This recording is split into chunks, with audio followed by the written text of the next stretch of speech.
certainly seeped into South Carolina, but some of that construction could come to a halt. Lancaster County Council is set to review an ordinance that will pause new residential projects. WBTV's Rachel Richardson digging deeper into what brought this ordinance on and what it will mean for the county over the next few months.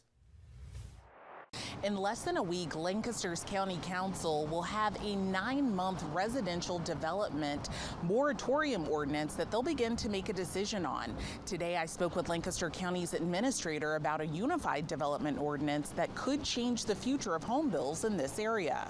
Monday, Lancaster County's administrator Dennis Marstall says that County Council will hold a public hearing for comment on the acceptance of a 9-month residential development moratorium.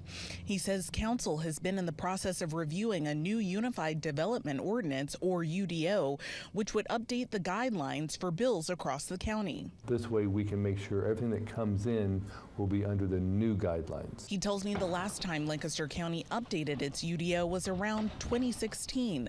If Council accepts the moratorium ordinance, apartment, townhome, and single-family home developments would pause. Marstall says this would not impact projects that have already been approved or impact commercial, industrial, or civic developments.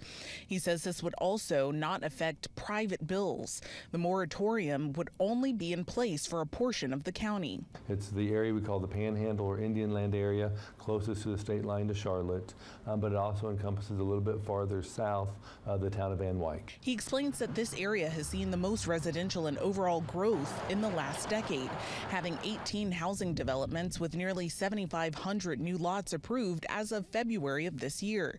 He says people in the community have expressed concerns about growth in the area.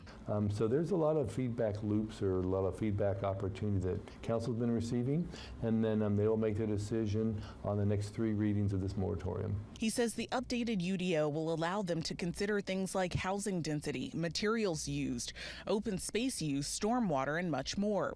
He says the idea is to allow Council to review the comprehensive document ahead of new bills to get a better idea of the growth they'd like to see.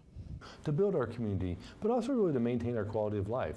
I mean, people are moving here for a variety of reasons, whether it's family, business opportunities, retirement, whatever it may be, but everyone can buy into a good quality of life, and that's the overall objective for County Council. Again, that public hearing is scheduled for Monday, October 13th, and County Council will meet that same day at 6 p.m. In Lancaster County, Rachel Richardson, WBTV, on your side.